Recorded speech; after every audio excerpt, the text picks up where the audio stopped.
Hello and welcome everybody to another simple saltwater Saturday. Appreciate you all being here. Those of you that are familiar with the series, you'll see something different. We don't have Chattanooga Ed with us on this episode. Ed is feeling a little under the weather. Got a last minute message from him. He was going to try and fight through it, but he's just, we want him to feel better. So he's going to try and rest it off, I guess. So Ed, buddy, I hope you feel better. I do have my buddy, pal, and tonight's co-host, Mike from Fish Tank Barn, our expert for the panel on saltwater. Appreciate you being here, Mike. Oh, no problem. I was happy to be here. It's been a little bit, so it has. I think it came into the back half of the year, and it gets real busy in the aquarium hobby. Lots of events and all sorts of things that go on. So it's great to get with you before the end of the year, kind of bring things to a conclusion for the series and spend some time answering some questions. I know we've had some questions pop up in the standard streams. So it's nice to take some time and focus a little bit on saltwater and talk about those things. I normally don't start right off with the super chats when we start up the live streams, but I saw there was a question in one of them. So I want to say thank you real quick to a couple people and get this question answered as well. Carol Cox did her membership milestone. Words are going to be difficult tonight. Her membership milestone, saying thank you. Been a member for a year now. Carol, thank you. I appreciate your support. Thank you for being here. And then she followed that up with a $5 super chat, showing some more love and support. Thank you so much. And the question was, thank you all. I set up a small macroalgae tank from your inspiration. It is great and fun. Invert suggestions. So I will let Mike take that first. He'll probably cover it well, but I'll see if I've got anything to add to it afterwards. I would almost go with some of the shrimp. I mean, that would be something I would maybe get, not any of the crazy, Harlequin shrimp or anything, but just your kind of regular, your regular guy like peppermint shrimp, something like that. What I would do. Absolutely. I mean, obviously, and then your snails. Your typical like snails and hermit crabs and stuff like that for like cleanup crew, but I'd go with the shrimp. I think that's wonderful. I think for a macroalgae tank, and the other thing is there's so many different types in terms of what's available in saltwater for shrimp. There's some beautiful things in freshwater as well, but you can really get a lot of gorgeous variety when it comes to saltwater shrimp. So if it's something you haven't done before, and I know you mentioned setting up the macroalgae tank from inspiration, and we appreciate that as well. That means a lot. I'm glad we've tempted some people to get into the saltwater side of things. I would look into that and kind of look around, find what you like. Of course, make sure it'll go well with the size tank and habitat that you've got there. But you'll find that you've got a lot of options on the saltwater side with some really beautiful shrimp that you could actually use as a centerpiece for that tank, as funny as that may sound. I was kind of thinking too, maybe even there's like the shrimp gobies. You could get where they have the symbiotic relationship. Yeah, you could also look into those as well. So, absolutely. And for anybody that's not familiar with that, you'll get basically a shrimp and a goby that will live in the same. I don't want to say cave. They'll dig out a little burrow and they'll share that. And like he said, they form a symbiotic relationship and they kind of watch out for each other. And it's really, really fun. If you've never witnessed it before, it's one of the coolest experiences that I've ever had in a saltwater tank. And I've kept a lot of different things. So check that out if you've got the tank size. I actually I've actually never done that. I should probably do that. So I've always had big tanks. And so I'm always afraid something like that would get lost kind of in the shuffle. Absolutely. I think the time I enjoyed it the most was when I had a nano tank that was set up not far from the couch. It was just off to the side, so I could sit there and watch TV, and then just right here within arm's reach, I had that little tank. So they also got really accustomed to me being there, and so I got to see a lot of activity, and I could just kind of hang out and watch them do their thing. It was so much fun. Very much enjoyed that. And again, thank you, Carol, for the support. The $5 super chat. Mike's Aquatics and Things with the $10 super sticker with the exercise pair bowing. Thank you so much, Mike. I hope you're doing well. Appreciate you being here. And as always, thank you for your support, my friend. We've got Sean Chadwick. Sean, I hope you enjoyed the replay. I know last, not episode because it's a different series, but last live stream, you had to miss that one. So Thumbs up, fist bump for you, my friend. Thank you so much for your help and support. Appreciate you being here. And then, of course, we've got Sarah J. Seaver, who has also been dabbling in saltwater since we started the series, showing her love with that membership milestone. Excuse me. Let me just clear that out of there real quick, and then maybe that'll help me get through there. All right. Her 10-month membership for Team Snowball. Thank you again, Sarah. Says, I've gotten 4 peppermint shrimp so far, and I drip and temp acclimated, and all of them still died within hours. Any ideas? No copper, snails, fish. No copper, snail / fish. Good. I need parameters almost. Yeah, and that's one thing with salt is, typically we do freshwater, and we can kind of diagnose a lot of things a little bit more in depth on the fresh, but on the salt side, there's a little bit more fine detail that goes into it, if you will. I would think. Go ahead. Sorry, I wanted me to interrupt. I would maybe just start with salinity, and maybe if you're not getting them from, maybe try a different store if you don't have luck again. Absolutely. But I would start with maybe salinity. I can't think of anything else. You hit on copper, which is one thing that would do them in for sure. Now, one thing I have seen happen, and it particularly happens with the people that are coming from freshwater into saltwater, is being too careful, babying things too much. I have seen people that drip acclimated for too long, and it ended up just fouling out the water that the new fish or shrimp or whatever were sitting in, because it just had them in there for too long, and it just was not a proper length acclimation. I don't think that's what happened with you, Sarah, because I know that you know your stuff fairly well. But just anybody that's out there, keep in mind that you can baby things too much. You don't need to do the 3-hour drip acclimation. Yeah. So if you have any more details, just let us know. And of course, Sarah, you're always open to shoot me a message. I'd be happy to help you out in any way I can. Carol Cox. Go ahead. Sorry, thank you for cutting you off. Sorry, Sarah. Definitely, if you have some parameters, I'd be happy to help as well. Yeah, most definitely. Now, I do want to say for anybody that's new, a couple things. I guess 3 things. First of all, thank you so much for being here. I know we had a nice little influx of people the past 24 hours, and I appreciate you all hanging out. As somebody mentioned, they're not really a saltwater person, but they're checking out the channel for the first time. We do typically do mostly freshwater content. I would say maybe 96% of what's on the channel is freshwater. We started this series to kind of transition and help some people that were curious about saltwater / people that just wanted to hear us talk about saltwater. So if you find that maybe this isn't your thing, I would encourage you to check out pretty much any of the other times that we stream or put out videos, because it is freshwater content. But I thank you for being here.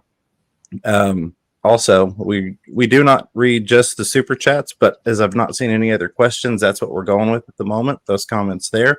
But if you have a question or comment you would like us to read on the air, you'll put the @ symbol and then Fish Room Fever. That will highlight your comment on my screen, and we can go ahead and read that out live on the show. And if it's a question, hopefully get you an answer tonight.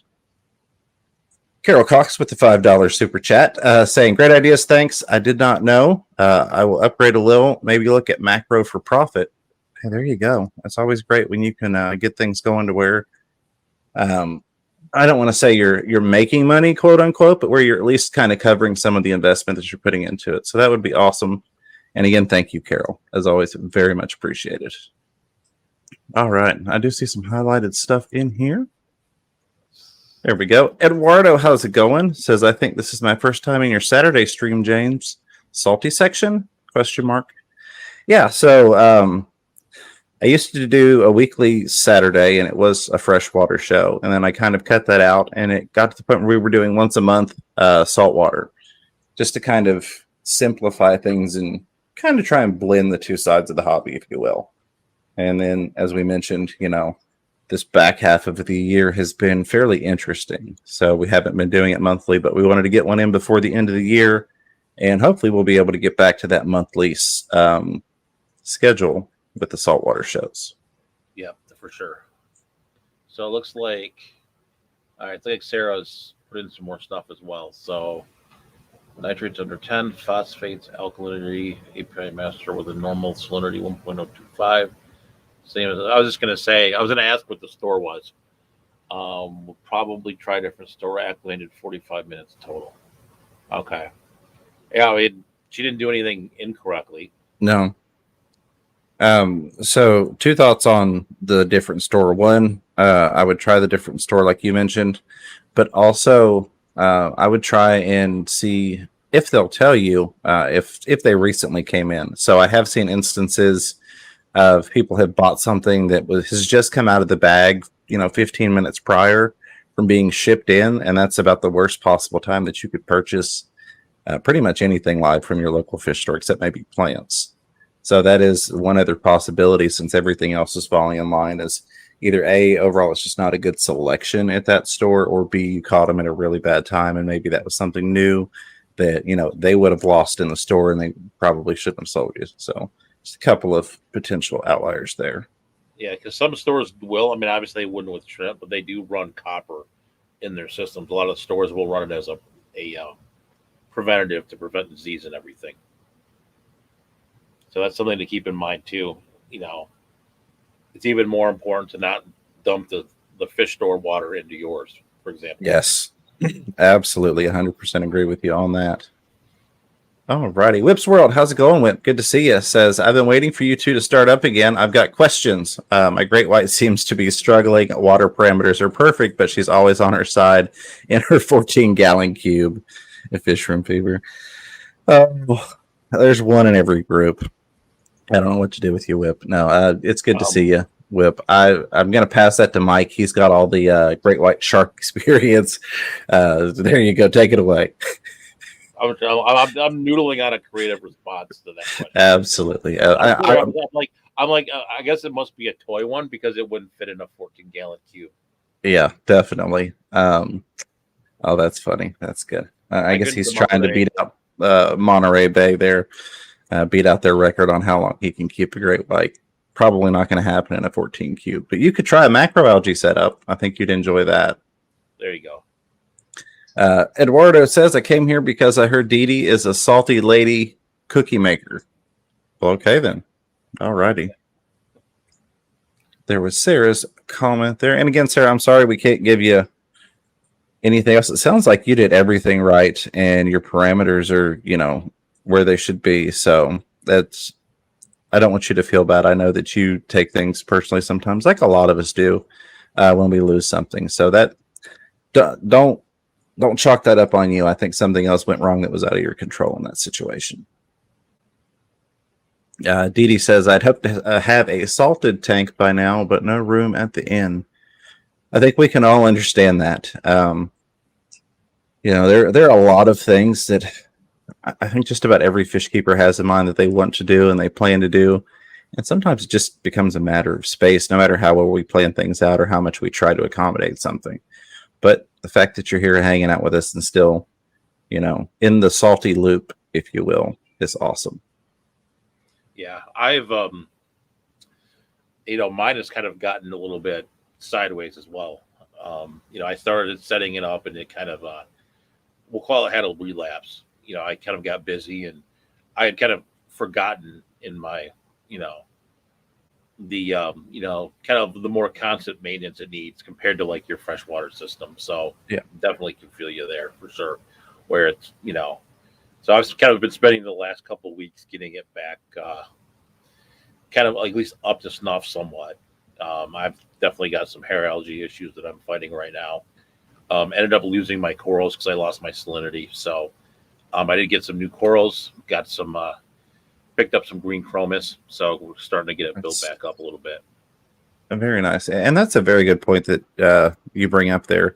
Is that even so in saltwater in comparison to fresh, even when you get a tank set up on quote unquote easy mode, as a lot of us talk about with our freshwater tanks, there still is some additional maintenance that's required on that versus your set it and forget it, where a lot of freshwater plana tanks, we could let those things go for a month plus and they'd be fine without maintenance. Parameters would still be okay. Even when you get into setting your salt up, setting it up properly, and knowing what you're doing. I mean, Mike, for example, he breeds saltwater fish. He kind of knows a little bit about what's going on in the saltwater world. It definitely is something you need to keep more of an eye on than the freshwater side of things. So just something to keep in mind for the people that are transitioning over into salt or thinking about it. I have been having some hair algae issues myself, and that is because of lighting and laziness. I know I've got to move some tanks around, and so I have not changed the lighting, and I've got way too powerful of a light above it. So it's just fighting hair algae at the moment, but it's my own doing. And I know the source, so it's an easy fix. But again, it's one of those, I know I've got to move that tank, so I don't feel like, taking that light down and mounting a different light and doing all those things for temporary purposes. But things have been going fairly well. I did transition everything into a 20 long a while back. At one point, I had it all in a 5-gallon nano.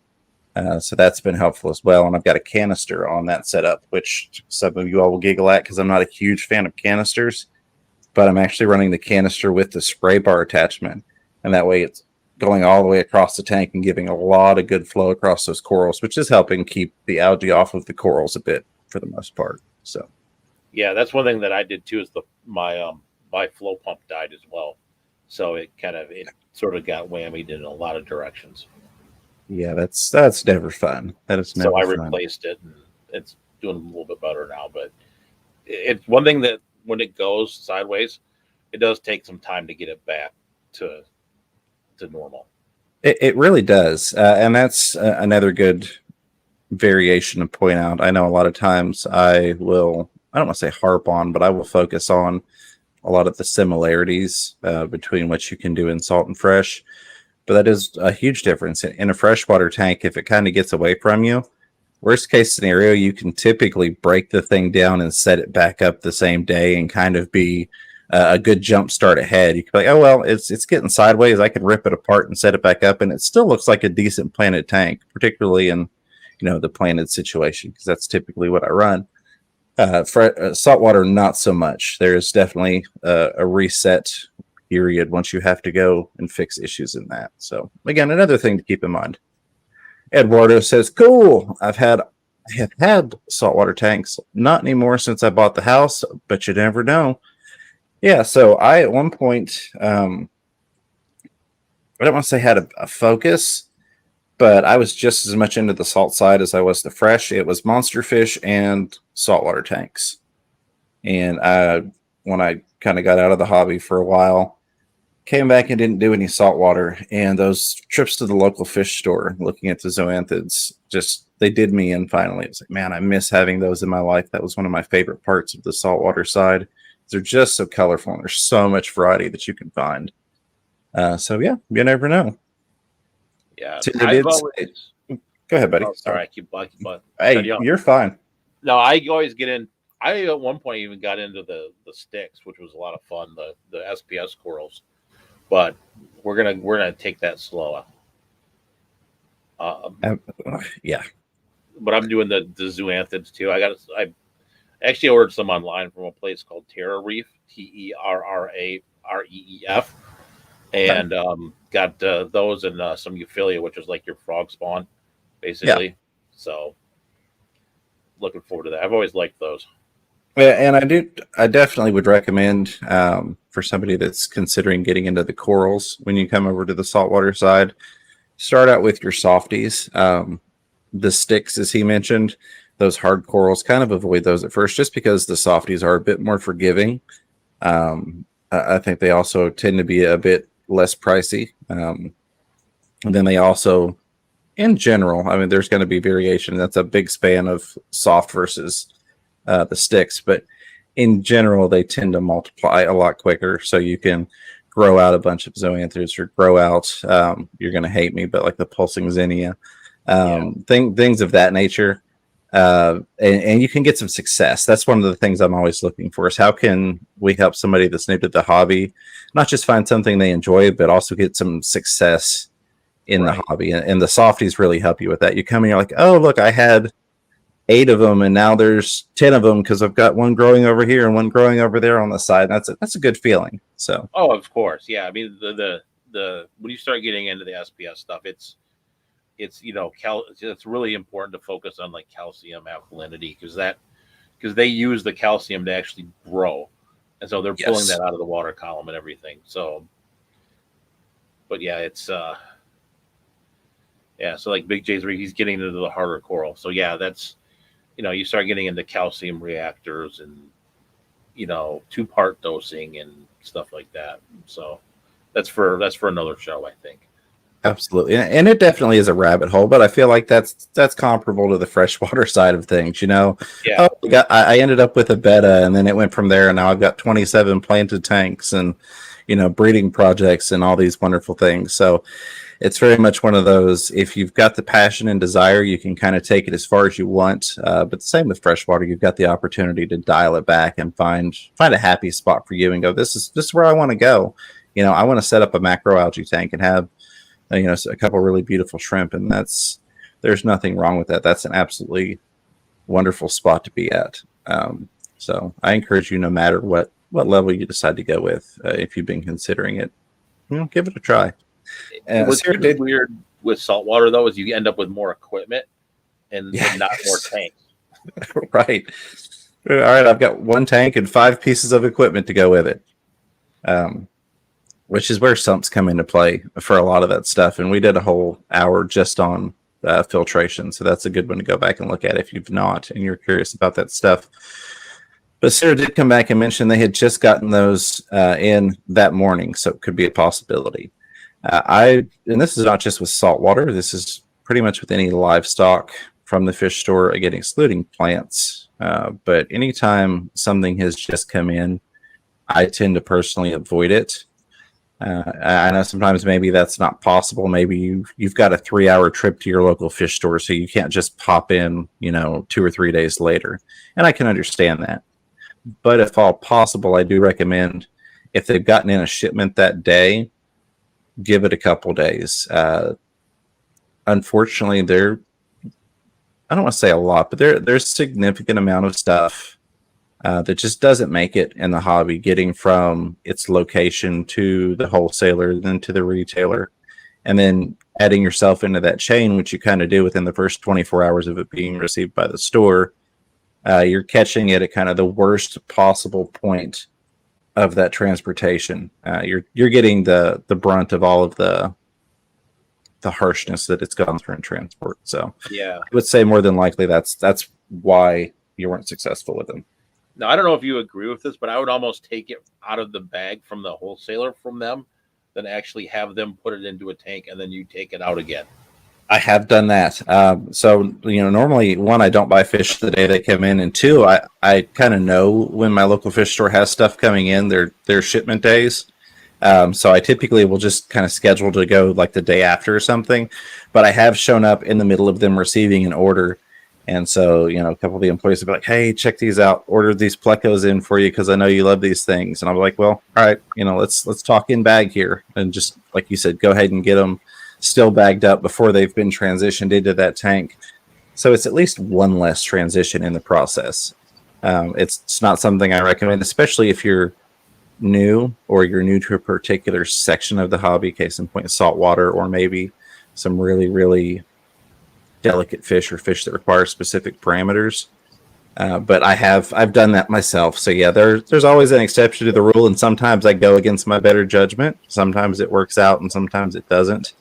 But I also will take in sick fish intentionally, or somebody will come in to surrender something to the local fish store, and they just can't take it in and get it fixed up. So it's like, yeah, they give me a call, and yeah, I've got a tank for it, and I can throw the meds at it and see if we can't get it healed up. So. Actually, it's funny. Sarah did mention something about zoanthids, so we should talk about that. Not something that we've really talked about, I don't think. But she said she's scared to death of zoanthids.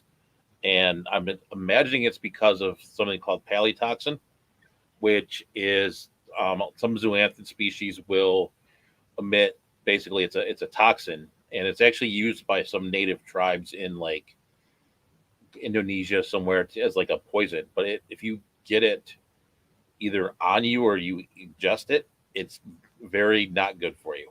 You'll end up in the hospital. And if you live in an area that's not tropical, you'll have to tell them, because they'll be like not know what's wrong with you, right? Like I'm in Michigan, right? Like if I, say I ingested paleotoxin from my fish tank, someone would have to tell them, because otherwise they're not going to know, because there's zoanthids aren't out here in the wild. Right. Yeah, and it's not something they're going to panel for and try and figure out. It's just not on the list of potential problems that they're aware of. That's a very good point. But yeah, that being said, there's definitely some hazard involved, but I want people just, I guess, kind of take into consideration how many people every day have these things at home in their tanks that they interact with without any issue. There's a hazard there, and a lot of it happens when you're moving them. You're just getting them, you're putting them in the tank. Maybe you've got to take them and replace them in the tank. The biggest thing I find is in fragging, or trying to take that coral, separate it out, maybe get some onto another section so you can grow some more out. That is when you run into the risk the most, because then you're cutting things up, or you're breaking up the rock or the plug that they're on. So you definitely have a higher risk then. But it's not one of those things that, in general, there may be some freakish, crazy case. There's always an exception. But in general, it's not one of those that, I've got them in my tank. I put my hand in the water, and then, I got poisoned, right. Type of thing. Right. So you have to break it, basically. Yeah. Yeah. It's you got a lot more danger having piranha and getting your hands in the water than you do having zoas and pallies and getting your hands in the water. Yeah, if you are fragging them, I would at least for me, I would wear at least goggles or a face shield or something. Absolutely. Just and make sure you wear gloves to make sure you don't get it on your hands, and definitely have like a micro cut or something like that, so you don't. But or I generally, if I did it, I wore a mask, and I didn't do it too often, but when I did, I would, wear the proper PPE. Absolutely. Get that safety equipment on and you'll be fine. Michael says, excuse me, I've never kept a salt tank, but I'm willing to learn. Well, there you go. That's what this is all about right now. We're here to try and, I don't want to say convince you, but ease any concerns possibly, / give you information at the most basic, simplified, if you will, level. I appreciate you being here. Paul Sotero, how's it going? Says, James and Mike, I'll get my saltwater aquarium fixed vicariously through you guys. And I love it, Paul. I love that you're doing that, and I very much appreciate it. We've got a lot of people that are hanging out here that they're simply doing that. And I know this isn't for everybody. I know this isn't a big series, if you will, in terms of analytics and that type of stuff. We got 60 awesome people here watching, but all of the regulars know this is a smaller group than we normally carry. That's because it is salty talk, but that doesn't mean it's not important for us to sit and spend time with you all and discuss these things and have some fun with something a little different than the everyday discussions. And you can learn something from the salt side too, right? There's things that you can cross apply. Oh, absolutely. I think that, and I very much like to take and compare the saltwater side of things with the high-end planted freshwater tanks. I think that there are a lot of things that you could take from, getting to really high-tech planted aquariums on the freshwater side and then getting into the saltwater side.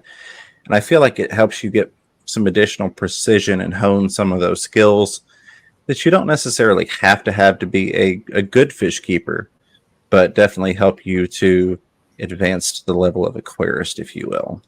Yeah, like if you want to really get into high-tech planted tanks, it's very much the same as like a high-tech reef tank. It's very much the same thing.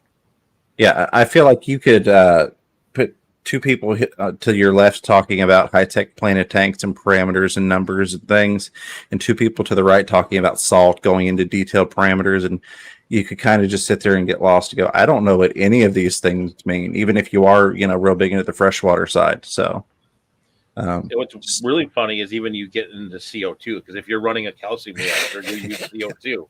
And so you even get into the CO2 discussion with regular. To this day, my CO2 experience is with saltwater. It's with calcium reactors and things of that nature. Someday maybe I'll run a CO2 planted tank, But yeah, that's my CO2 experiences with running calcium reactors. That's awesome. There are so many crossovers that I've always found that very interesting and kind of amusing, particularly when people have told me, well, it's just a whole new world. And I'm like, it is, but at the same time, it isn't. So it's always fun to kind of learn new things, but also to find out, hey, I already knew a little bit about that and I didn't even realize it. I saw Discus Talk had a good question here. She had a $2 super chat. Who would you go to for hard to get saltwater fish? That's an interesting and that's a great question because it's different. It's very different than if you're using like maybe you could try your local fish club, but it doesn't have the reef clubs don't have the same dynamics. There's not like an auction. There's not like there are swaps, but they're mostly coral. I would probably recommend at this point, like the Live Aquaria Divers Den is one place you could look. Blue Zoo Aquatics is another one. But you've really got to go and know the people and actually get even a relationship with your local fish store. There's been a few occasions around here where I've seen some stuff that I was kind of mind blown on, like a triangulum butterfly fish, which I've never seen. I went to a random fish store one day and it was in there. He had like 3 of them, and I wish I would have bought them, but I didn't. But yeah, you've really, it's actually a harder thing to do. You really have to hunt, and you've got to know the right people almost. You do. And I think this is potentially the best and worst time to be getting into saltwater. And I juxtapose those in the sense that it's potentially the best time because it's probably going to help you learn that patience due to a lack of availability and increased pricing, while at the same time it is the worst time to be getting into it because of that lack of availability and increased pricing, particularly on fish and really nice quality, fancier oddball fish, if you will. So yeah, and you have, and that's one thing I didn't mention is you do have to spend money. Yeah. I haven't looked recently, Mike. Do you know what yellow tangs are up to at this point? I saw one somewhere. I think it was rather cheap, I thought, but I'd have to look again. I haven't been saltwater fish shopping really, other than like for the chromis, and that was kind of a brief. I knew what I wanted. I usually have a way I build the tank when I do it. Absolutely. It's like the same fish, right? It's kind of boring, but it's like clownfish, green chromis, tangs, like. Well, you've got a tried and true method that you have established works for you, and that's a wonderful way to do things, not just with saltwater but also with freshwater. I think a lot of us, especially people that have been in the hobby for a decent amount of time with a lot of tanks, have set up similar things. This is the method I use, and I know it works for me, so this is the process I go through. As monotonous as it may seem to some people, it's fantastic that it works. And it's always kind of a slow burn. Yes. Yeah, I mean, so Discus Addiction said 429. Yeah, I know when I went a few months ago, it was around 300 around here. Yeah, that doesn't surprise me. I was just curious. That's kind of the standard I'm using right now in terms of how crazy pricing gets is that yellow tang. And again, Discus economics, right? Yeah, exactly. That's exactly it. Discus Talk. Thank you again for the super chat. I do appreciate that. I do want to let you know I've not forgotten your message you sent me. I will be getting back to you. I'm trying to compile a good list of things to send you, and I get quite literally hundreds of alerts on my phones. If I turn my phone off and then I wake up and I turn it back on, it's messages and emails galore. So sometimes it takes me a little bit of time to get back to people, but I've not forgotten you. So I just wanted to give you a heads up on that and say thank you. While we're addressing the super chats, there are buddy Fantastic Freaks. I almost wore your shirt tonight. I put on the prime time instead because it was closer to me. With $10 super chat says, listening as I finish work. Here's a little Christmas money. Stay fantastic, James. Always love the streams. Fantastic. I really, really appreciate you. Get with me at some point when you're not busy. Now that I've mentioned how many messages I get, shoot me a message. I've got a couple things I want to talk to you about, my friend. see if you're interested in a couple of propositions. But thank you so much. Don't let them work you too hard. I appreciate the super chat. Very, very much appreciated, especially right now. So thank you.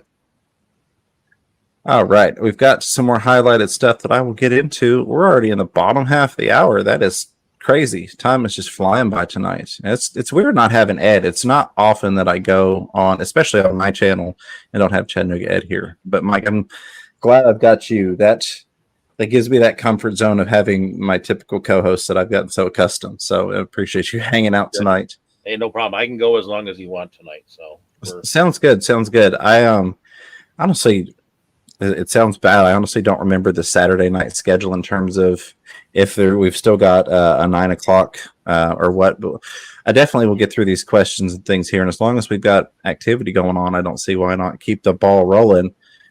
Speaking of that, I almost skipped one there. I would have had to apologize to Alice B. It says, I have an empty 40-gallon. Can I set up a fish-only salt tank with a canister, or does it have to be a sump? Would I need a protein skimmer and wave maker? Thanks for the videos. Alice, thanks for the question. So I'm going to turn it over to Mike first because he goes a little bit more of what I call the tried and true method with saltwater, and I go the more DIY cheapskate rigging thing. So Mike, I'll let you answer that first, and then I'll battle you with my response. I mean, it depends what you want to do. If you were setting up a high-end reef tank, you will need a sump, you will need a wave maker, you will need all of those things. They make wave makers, nano wave makers for 40-gallon breeder size tanks. But if you just want to keep fish, you can keep fish with a sponge filter if you wanted to. But you could definitely use a canister. So it depends what you want to do with the tank. I mean, if you're just doing a fowler tank, go for it.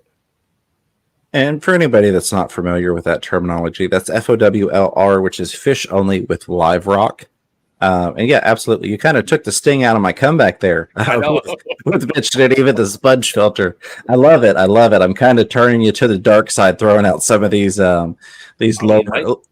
Yeah. My clownfish tank breeding tanks were sponge filters. See, that's awesome. So you can do it. You can do it with sponge filters. It's if you're doing like the typical what people want reef tank setup, that because of the bubbles that doesn't work so much. But if you're just doing fish, there's no reason why you can't. Absolutely. To give the non-answer, you can do anything you want to do, which is kind of what you attributed to. But yeah, you could definitely do that. One thing to keep in mind is the less equipment that you put on a tank, the more manual maintenance you're setting yourself up for. Doesn't mean it's going to be ridiculously crazy, but things to the point where, okay, and I run a lot of tanks this way. Well, I'm not going to run a protein skimmer. Well, you're going to have to make sure you're changing water to keep within parameters a little bit more than you would if you had a protein skimmer there. So it is a trade-off, and it just kind of depends on where your comfort zone and also, financial is. You can definitely start it up, get through your cycling process. You get to the point that you're okay to get some live things in there, and you're going, oh, I want this protein skimmer, but that thing's, a couple $100. You can run that tank and just, kind of make sure that you have that extra water change in here and there until you can get the protein skimmer on there. And that's only going to give you build it slowly, right? Yeah, that is, I think, the best way to do it. The only time to flip to the opposite side of that, the only time that throwing money at things really ever solves problems is when we're paying someone else to fix it, right? So a lot of times we do try and throw money at problems in the hobby and amongst other things. But, oh, well, this is going on. Well, I'll just throw an algicide in there. I'll just try and throw money in the tank and fix my problem. Unless you're just paying to hand over control to somebody else, that typically is not the way to go. And I feel like that's where you get some benefit and some experience of going from the low-tech side of saltwater is you learn to notice, address, and avoid issues a lot more than, okay, I've got all the things on the tank and it all shoots all the information to my phone, and I can push a button and do this, and I'm good. When you're manually in there more often and you're having to pay attention to that more so, it can help you get better acclimated into the saltwater side of things. Just Well, in my opinion. that's where I got caught up. I mean, with my tank is it's fairly automated, and I sort of left it, forgot it, and it all went to kind of crashed out on me. So Yes, absolutely. so Let's see you here. do have to keep your hands in the tank a little bit, and Yeah. keep a little bit more of an eye on it than Well, you would have to play in a tank.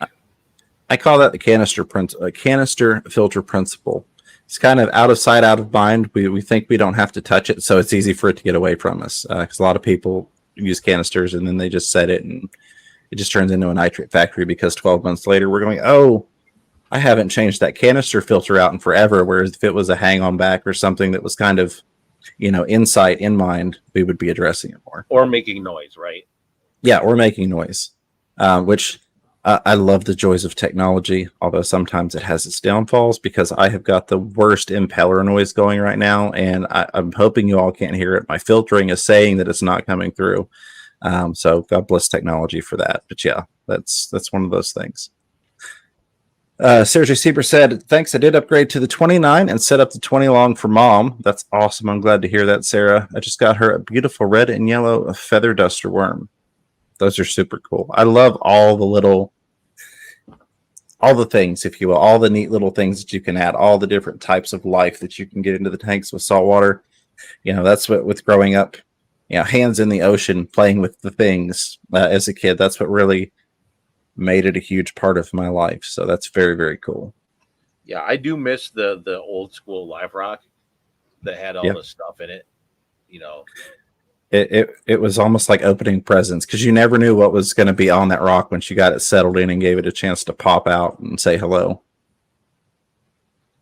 And again, Sarah, I want to thank you and let you know that those multis are doing phenomenally well. So thank you so much for sending those out to me. They're adorable and loving. Really, really do appreciate that. Eduardo says, if an 11-year-old can keep a saltwater tank going, anyone can do it. Absolutely. It's another fallacy that salt is difficult. It has its levels, but just like fresh, it needs to be worked. There you go. That has summed it up, ladies and gentlemen. We're going to end the stream because I've got nothing to add to that. We're out. We're not going to do that, but you're 100%, Eduardo. You called it. You nailed it. That's something that I've been trying to hammer in there for quite some time. I would kind of run it parallel with discus. Particularly discus of today. I understand discus a quarter century ago, very, very difficult to keep, manage, breed, all those things. But with all the advances and the hands-on and the I guess line breeding is a part of it, though not what I'm trying to say. The actual hobbyist breeding versus everything being wild caught. There is still that fallacy that discus are just too delicate. We can't keep them. Stay away from them. And a lot of people are really scared of discus on the freshwater side, and it very much ties in on the salt, like you said. But Jeff, an 11-year-old can keep it. Why can't you? Well said, Eduardo. Yep, you just gotta keep an eye on it. Do the maintenance. Yeah, absolutely. Let me get back up in here. I know I missed at least a highlighted question or comment. Yeah, there we go. There we go. Sarah, once again, said, excuse me. Sorry, I try not to do that, but it's either 15 minutes of me trying to work around it or I clear it out. Still scared to death of zoas. Love my frog spawn, hammers, and acans, pipe organ, and photosynthetic. I'm going to try and get my brain to work. Kenya Tree doing good. Fish from Fever thinking about adding some macroalgae on side for accents. Absolutely. I really, really enjoy the macroalgae. It wasn't until I went into a fish store and saw them displayed in their own glory, if you will. It was just a tank dedicated to macroalgae that I realized how cool it could be to do a macroalgae scape. Keeping in mind, back when I was doing saltwater, I wasn't doing planted tanks, A, because I was into monster fish, and B, because I was still killing plants at that point. That wasn't a point in the hobby that I had been able to successfully keep plants, which is funny. I was keeping coral successfully, but not freshwater planted aquariums. Go figure. So I didn't really look at like aquascaping and things like that. I didn't have the same perspective. But now that I do have a lot of freshwater tanks, and I at least look at scapes and keep those things in mind, seeing that macro algae used in a scaping form, if you will, highlighted, I think that's a phenomenal thing, and you can really get some beautiful setups with that going. So Eduardo, excuse me, Eduardo says, as for money costs, lots of dollar signs there. Most salt are much more expensive, especially coral, but not unattainable. So I will tell you this: if you can, I know everybody can't, get to the shows, get to the swaps, get to the club meetings. If you're just getting into the hobby, those are great places to get some additional information and also resources in terms of other hobbyists. Not that we're not here to help, because we are, but those are great places to find some good deals. I have bought corals for less than I've bought freshwater plants at various swaps and shows. When it comes down to the end and people are like, I just need to get rid of these things, here's 90% off, buy them. So that is a great place to kind of keep an eye out if you have the opportunity to get your hands on some things at a good price. And also, once you get into, okay, I've got a couple of things going. I've got my zoanthids are doing well. I've got a nice colony that's spreading out. Just like we do with plant propagation a lot of times. We can go, okay, there's a club meeting. I'm going to go ahead and frag off some coral so I can take it to the club meeting and see, if anybody else has got some. Maybe we want to do a swap. Maybe, I can talk to other people, and, Ed and I will look at stuff like that. Even in guppy lines, if we're at a show and we're both looking at something, it'll be like, well, you go ahead and get that line. I'll get this line of guppy. We can both breed them out, and then we can always swap some guppies around versus both of us buying the exact same thing. And it's like, oh, we both bought 2 pairs of the same 4 lines of guppies. Well, we just looking, well, how about I buy these 4 pairs, they're these 4 lines, you buy these 4 lines, and now we've brought back 8 lines to Knoxville, Chattanooga, and we can swap them around. So that's another great thing about clubs and, having friends in the hobby, is you can get into some stuff like that. Yeah, for sure. I mean, also, not to discourage going to the local fish store, but check online too. I mean, absolutely. I bought the corals that I bought them online, and I got even with the shipping, I think the shipping was only $30 overnight. I ended up with like $100, and I got 4 or 5 different corals. It isn't too bad. Absolutely. Yeah. No, I never want to discourage going to your local fish stores. As you all know, I have an amazing local fish store, Aquatic Marine, here in Knoxville, Tennessee, and they're so supportive, and they've got fantastic prices on stuff. But there's some workarounds in addition to checking out the local fish store. And the other great thing is, like with most stuff, once you form a good relationship with your local fish store, you can kind of get in on some deals and some awesome things that pop up from time to time. And we have swaps around here too. I haven't been to one in a while, but I will go to one soon because I need to get some more corals in that tank. But yeah, I mean, check out there's local coral swaps, and kind of get into that scene too if you have it, to get that get them that way too. Because a lot of times, I mean, there are more companies now at those, but there's also hobbyists. Yep. Absolutely. Looking to get rid of, like same thing with freshwater. If you've got 8 billion guppies, you want to get rid of some. You can run into the same thing with corals. Absolutely. Cronto Halfman, sorry, I'm just seeing your post there. Yes, you are more than welcome to put that link in the chat. That's the whole reason I left that wrench on you for the week, so that you'd be able to drop that link. Cronto Halfman is going to be posting the link for the Super Cichlids fundraiser for Anna. Just had a big family loss, and they're going through some things. So if you can show some support there and help that family out in a time of need, that's always great. That's what that link will be for. Yeah, Crown Tail Half Moon, feel free to throw that in there. I do appreciate you asking, but that's why I left the wrench on there for you, so you could do that, and we can hopefully help out a little bit. Paul Stero says there's equipment and techniques on the salt side that are applicable to freshwater aquariums. 100%, absolutely. I feel like if you give it a legitimate, viable go and make an attempt at saltwater, you're going to, as I mentioned, find things that as you're learning and progressing in the saltwater side, going, oh, well, I didn't think I knew anything about this, but I actually kind of knew about some of this stuff.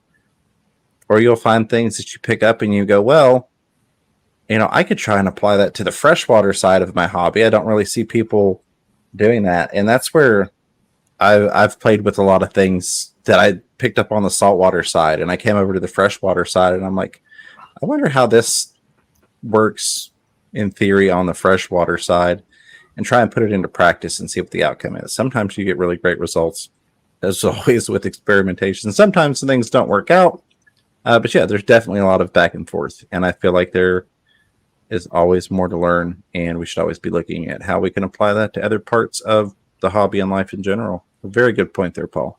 I've always, kind of a joking thing, I've always kind of wanted to make the Duckweed Reactor. Yeah, absolutely. Absolutely. I haven't figured out how to make it yet.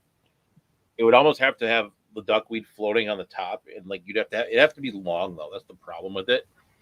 Like an algae scrubber in freshwater or in saltwater, but you'd have to make it opposite direction, and you'd have to have the flow underneath it so that you don't disturb the duckweed on the top. That's a good point. Good point. Sorry about that. I thought I was going to sneeze, so I shut everything down on my end there. Oh no, that was we went way off topic, but that's okay. But I mean, that's something I've always kind of jokingly wanted to make. Yeah, I think stuff like that is highly interesting and entertaining, and a lot of times educational. Either in A, you found a new way to do something that works, or B, you found a new way not to do something, and you can maybe take away some information and adjust and shift direction a little bit and find a different thing that works. Yeah, because a lot of the saltwater hobby was, when I was started it, a lot of the saltwater hobby was still a lot of DIY stuff. Yeah, absolutely. Absolutely. I think that's part of where I picked up. I love DIY stuff naturally, but I think that's part of where I picked up imposing so much DIY stuff into the hobby, was coming from the saltwater side and going, well, I'm not spending $1,000 to do this. How can I plumb this, build this, make this thing so that I'm not, dropping all this money on stuff? Oh, absolutely. Because, if sumps are a perfect example of that. You can spend a lot of money on a pre-built sump, or if you get a hand for it, if you will, you can learn to build your own sumps and put in your own baffling and create it exactly how you want it for a lot less than what you pay for a pre-built sump. Yeah, that's the one thing I've not gotten into ever doing acrylic work. I'm just not. I don't trust myself to do it. I can understand that. I've not built any acrylic sumps. I will clarify that. What I have done, though, is a lot of dollar per gallon glass tanks and glass baffling with silicone. Oh, you can. So yeah, that you can do one of those for oftentimes a fraction of the price that you can buy a sump for. You just need to know the concepts of it and have a little bit of desire to play around with it. The good thing is, if you're doing it in a pre-built tank, you don't so much have to worry about the seams blowing out. At least that part's covered. Right. Maybe if I don't know how to do my baffling work, maybe a baffle blows out and I have to fix something. The end of the world. Yeah. The biggest thing is just understanding water level and how that applies to sumps. But we did a whole hour on those, so I won't go too deep into that because we still got a bunch of questions, and I'm running about 20 minutes behind on the chat. Like Master Supreme Forever saying hello. Good to see you. Appreciate you being here. Sarah J. Sieber said, my LFS will special order stuff for me. I couldn't find micro bristles starfish in stock and asked my LFS about them. He actually had some come in on the live rock he gave me. That is awesome. I love the hitchhikers. Absolutely love the hitchhikers. Like we were talking about, you used to get a surprise pack. You never knew what was going to be in your live rock when you get it. Or when you got it. Yeah, you just always got to be careful because some of it is more dangerous than others. Yeah, absolutely. That one with blue rings on it, you might want to just wary. Yeah, and that was one of the things that quarantining live rock was a huge thing back in the day because you didn't know what was coming in. And now, not so much because you're not really dealing with that type of stuff. Furloughs Aquatics, thank you so much for the $5 super chat, my friend. Says, evening, James. Good to see you, brother. Good to see you too, brother. It's good to have you here. I know you stay busy a lot. I know you lurk, but I do always appreciate everything. And thank you so much for the support. Hope you and the fam are doing well. Paul Stero says, there's an LFS in North Jersey. Absolutely fish that's on the bleeding edge of fish keeping. They have access to hard to get salties as well as in-house breeding. There you go. That was in response to Discus talk there. And to let anybody else know, Paul's always dropping that knowledge, and I love it, and I appreciate it so very much, Paul. Thank you for that. Yeah, that's good that not many places do the in-house breeding. You know, I'm assuming it's probably the easier stuff like the clownfish and, you know, dotty bats and stuff like that. But still, that's cool to hear. Absolutely. So this is a good question here, and it kind of touches back to what we were just on that I was trying not to get too deep into. But since there's a question about it, let's talk about it a little bit. Alice B says, I've heard live rock can bring harmful creatures into the tank. Can I use non-live rock with a fish-only tank? Mike, you want to take that one since I've not shut up much this episode? No worries. You can. I would recommend that you seed it with something. Either like you go to the fish store and buy a piece of live rock from the fish store that's been there for a while, or I mean, you get one from a piece of even rubble from a friend, right? At least seed it with something. Yeah, absolutely. That's how I would do it. Definitely. And you don't have nearly the level of hitchhikers I feel like you used to have in terms of when you go to the local fish store and buy things. There was a lot more stuff coming in from nature, if you will, back in the day, on the salty side, whereas most of it is now coming from more, I don't want to say quarantine, but mariculture. Yeah, it's originally dry rock. They stick it in their own little section of the ocean, and it's, you know, before they were just taking it off the reef, and it would be whatever came with it. Yeah, absolutely. You get little mushrooms and little, or you know, little, you know, feather dusters and all kinds of stuff. Yeah, that's not real good for the environment, of course. Yeah, absolutely. So it is less of a concern than it was years ago. There is still the potential. That's a very valid point. If it's something you're super worried about, I would just talk to your local fish store and ask them, you know, kind of where is this cultured live rock from? A lot of times it's stuff that they're seeding in tubs, you know, in store there. So they've taken dry rock, they've put it in with some seed rock, and they're kind of just letting that culture out and spread there in store. Seeing that happen as well, and that's some really safe stuff usually. But yeah, you could just add a little bit of actual live rock to your dry rock to kind of get that process going. It'd be perfectly fine to do that in your freshwater. That's the guinea pig, and I got sidetracked. I almost said your freshwater tank in your fowler tank. Oh, we had so many guinea pigs growing up. I love them. We're gonna have chaos here in a minute. All right. In honor of Ed, who's not able to show up tonight, there's the cat. Here, let's take the cat. Now, Bunny Viper, good to see you, Bunny, says, my family had a 55-gallon salt when I was little, so my first tank, excuse me, that's awesome. Over the years, I found both a lionfish and an octopus on the beach and brought them home. Both survived.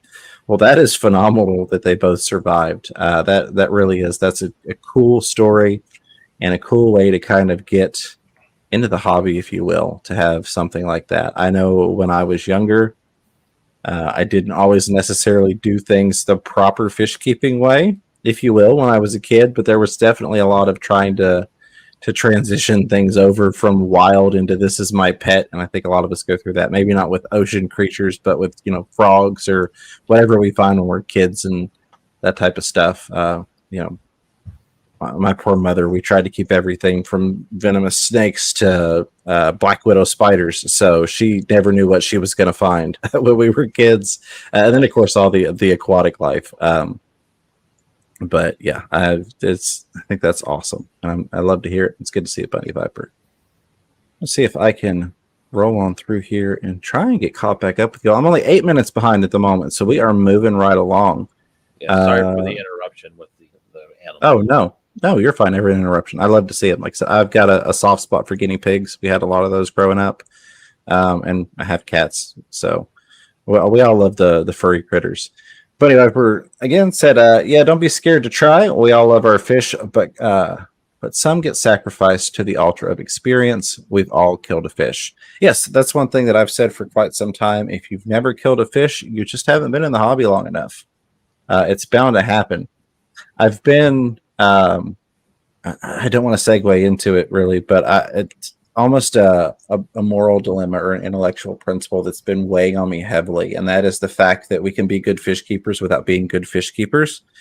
And I mean that in the sense of we can be good at keeping fish alive in our tanks. And I feel like most of us have gone through this process, especially early on, where yes, we kept fish alive, but we really didn't know what the heck we were doing.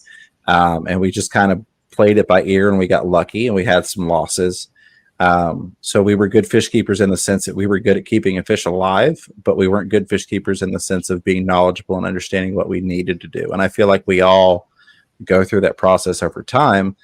Fortunately, a lot less now because we do have things like the internet, where we can reach out and talk to people as we're getting into the hobby and we're learning, versus that trial by fire that a lot of us had to go through, a decade ago plus. So, for sure, absolutely. I mean, we did that.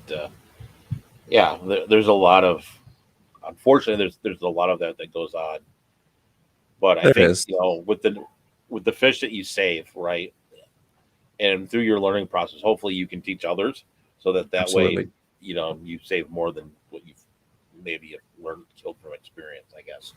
Definitely. And that's one of the reasons I've always, anytime I can, or anytime there's a situation for me to take in a fish that maybe somebody's trying to surrender that is sick, or is really, really badly beat up, if I can kind of pay it back by saving that fish and maybe offset where I had some dumb experiences, or I just didn't keep a fish alive in the past, that always makes me feel a little bit better that I'm kind of paying it back into the hobby and offsetting my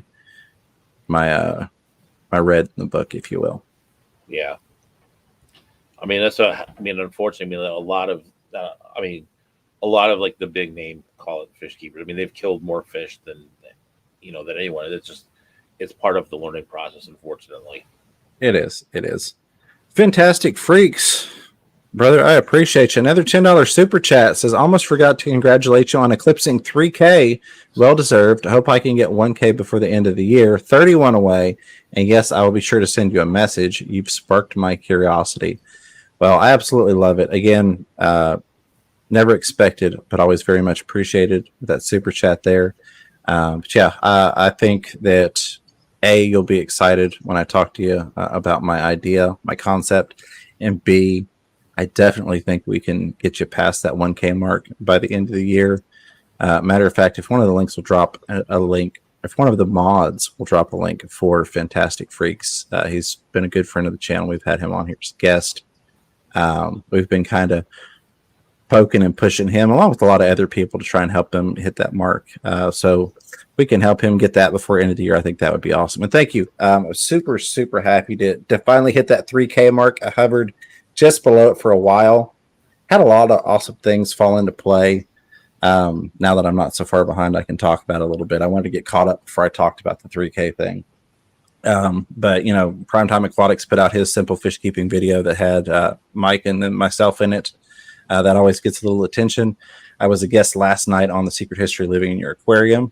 And then also a non-fish tuber did a video about a product on my website. It's the bag of beach that you've seen Ed and I play with on here.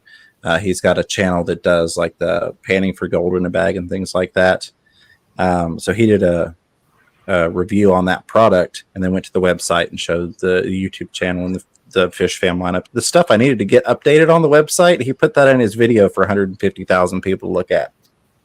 So I felt bad I hadn't updated the website sooner. You will not. Yeah, I did. Honestly, that's part of why I only had 4 hours of sleep. I went to bed at about 4 o'clock and then got up for this. So right at 4 hours, because I was like, I at least need to make it a little bit prettier as people are coming over here. But all those things happening within 24 hours just kind of smacked it right across 3,000. And I'm very, very grateful to all of you all. It's been an awesome 2 years.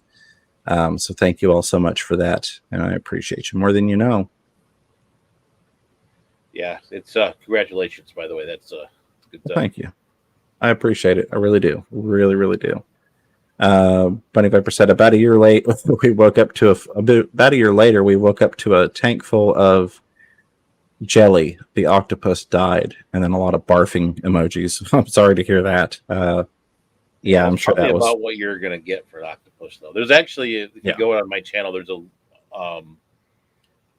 there's someone in our fish club that keeps octopus, and it was really nice. Kind of a cool little thing where she kept like Soda Lake cichlids, octopus. She had the like the pistol shrimps and the I'm drawing a blank on what the other kind of shrimp is, but the yeah, so it was really kind of cool to see all of that. See the octopus. She had it, and it would interact with her, and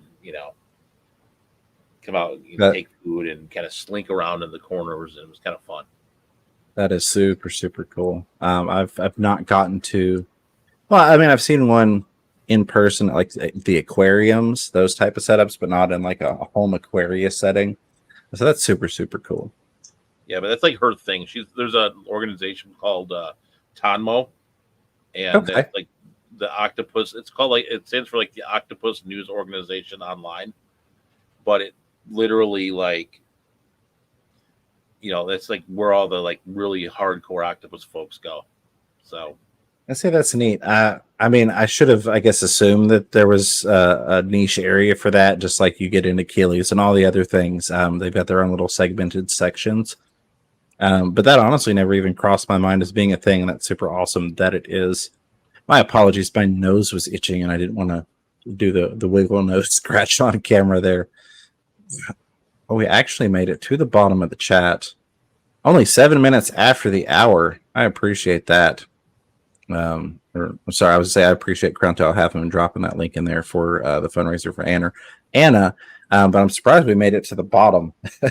I know we were kind of chugging along for a bit. Then, we were, but I enjoy the way that works out.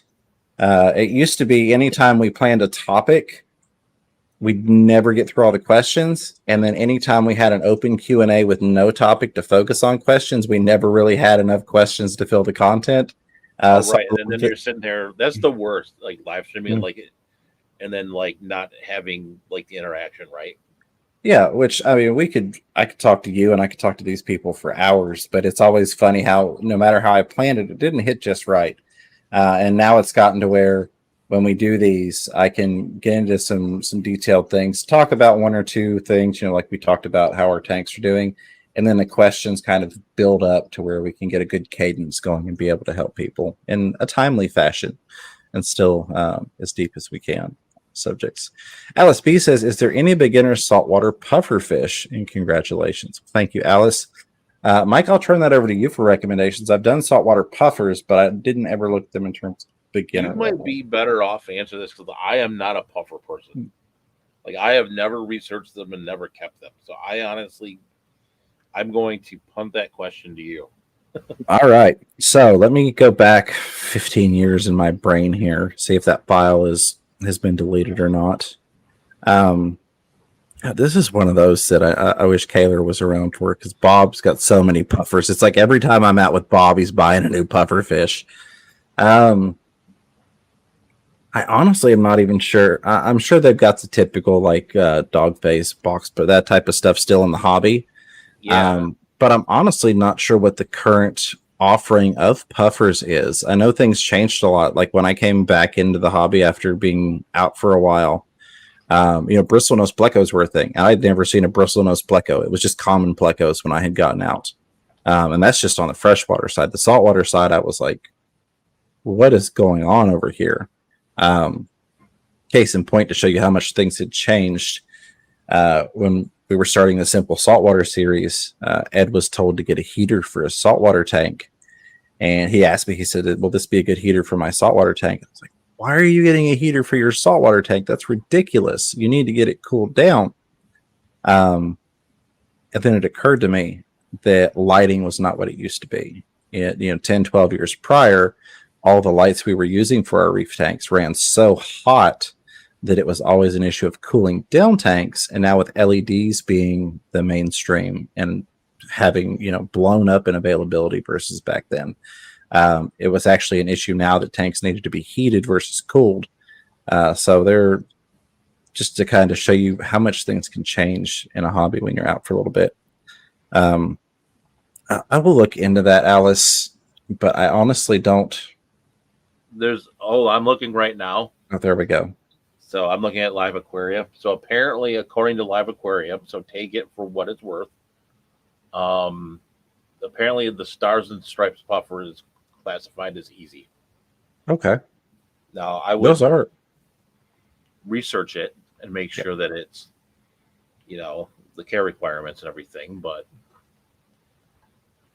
so far, all the rest of them are moderate. Absolutely. And those are pretty fish. That's not one that you're going to have to downgrade for ease of care.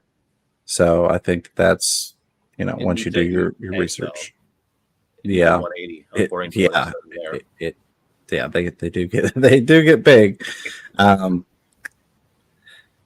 One thing I will say, and I don't recommend this to just everybody, Alice, but people that I know have been around for a bit and people that I know are responsible fish keepers.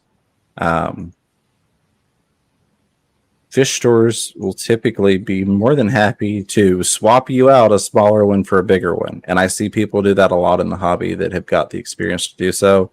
They'll get a fish, they'll keep it till it's, we'll say 6 inches. And then they're like, okay, it's getting too big. They talk to the local fish store, say, hey, I want to swap this out for a 2-inch one. I'm like, yeah, sure, bring it on down. We'll swap it out for you.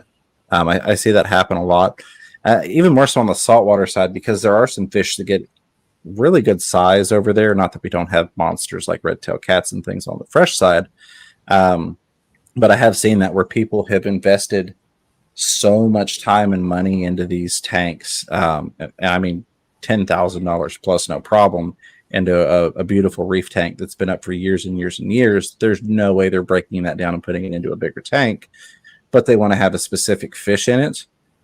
So they'll buy a fish, they'll grow it to a certain size, take it back, swap it for a smaller one. I'm not necessarily recommending that, but people that, once you're, familiar with the hobby and you've come to being a responsible fish keeper, you're not just good at fish keeping, you're a good fish keeper.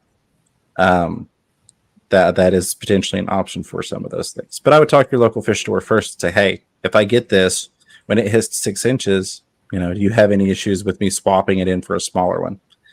They rarely say they can't do it because they're going to make more money off selling that bigger one than they will off selling the smaller one 9 times out of 10. So they're like, yeah, you want to grow that out for us for free? Absolutely. We would love to make some additional money, Yeah, I mean, the one thing that they do get concerned with, I know some of them, is the disease. Like, that's coming from an unknown tank to them. Yeah. So that's the one thing to keep in mind from their perspective.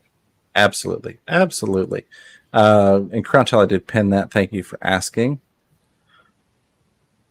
Are we caught up again? I think we are. That's phenomenal. Well, I will lay it out there. If you've got any questions or comments you'd like us to address and or just read off, feel free to throw those out there, and we'd be happy to do that. If I don't see anything rolling in the next minute or two, we'll go ahead and call it for the night. It's always a fun time. We got 67 people hanging out for a saltwater stream on a freshwater channel. Go figure. Who'd have thunk it? I do appreciate you all so very, very much for that. And Mike, it's always a blast getting to talk with you. Seems like we don't get to do it often enough. We'll have to do it, yeah, for sure. I've been got a little busy, but I'll make sure to make time and make sure we can do this at a little bit more frequent pace. Yeah, definitely. And we will also be getting back into more of the topic specific stuff as well. I know this will make 3 in a row we've done Q&A, which I think is great. I think it's great that we took a break in the series to do a Q&A part of it. But you will be hopefully seeing at the beginning of 2022 rolling through. We're going to get back into some topic specific stuff. Now that we've covered some of the basics, we want to start working a little bit more in depth and simplifying some new things for you all in the upcoming year. Of course, we'll always take questions on those live streams, but we will get more topic oriented and start adding to that library of knowledge for the saltwater side. Grab these last couple things here and then we'll wrap it up. Paul says, I just looked it up. Mappa puffers are easy but aggressive, and that's always a good thing to look at with your puffers. And a lot of different fish, especially in saltwater, is the aggression level besides the ease of care. That's a very good point, and I appreciate you bringing that up, Paul. Look at care requirements and then also look at aggression levels, because you can get some stuff that's really easy to take care of, but they're mean as a rattlesnake. It's good information. Damselfish is one for sure. Like you'll hear, you'll see the beautiful damselfish at the at the fish store, right? And two things. One is it gets big. I mean, it gets bigger, big-ish, I guess. Yeah. And two, and sometimes they will change color too. They'll change, like the one that's got the electric looking. I forgot what it's called now. There's one that has like electric looking cheeks on it and everything. It looks really cool. Mm-hmm. But as soon as it grows up, it turns into a big black fish. Yeah, I got those not realizing these big black fish forever ago, back in the day. Levi, to answer your question real quick, yes, I do have saltwater set up. Right now, I've got a 20 long that I'm growing zoanthids in. I don't have any fish in there. It's simply set up for corals at this point because that's really, really what I missed. And there may be some other things to come, especially if the price of yellow tangs ever comes back down. All right. I think someone asked about a 125 as well. What you would put in a 125? Oh, okay. So when I had my 125, because I've done specifically a 125, that was one of Mrs. Fever's favorite tanks. We had, amongst other things, the yellow tang. That was the fish that kind of nailed the saltwater side of the hobby. And she's like, I don't really want to do another tank, back in the day. And she saw yellow tang. She's like, I want that. And I'm like, well, I need to set up a tank. We did have the yellow tang. We had at least one other tang in there.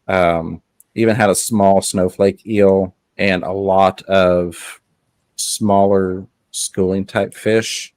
It was essentially fish only with live rock, but I built the live rock out as though it was a reef. So it wasn't just a little bit of rock. It was, a mountain of rock going all the way through the 125, and then fish being able to interact, because that's one of my favorite things, is seeing them interact with the environment. But that's me on a 125. I would try and set it up just like I had it, a decade ago, because I missed that tank at the foot of the bed right there across the room. Miss it. That's kind of what I'm doing with mine. Is I had a 180, and I'm kind of trying to recreate it. Yeah. And then someone asked, what are our favorite color variations of clownfish? Like Alice asked that again. I like. I can't think of what they're called. And there's so many different names for them. It gets kind of crazy. I really, really like the blacks and whites more predominantly. The ones that have the white on them, but get kind of splotchy patterns. I like the weird. There's all kinds of different ones now. Yeah, right. Yeah, it's. I honestly, there's like two for me.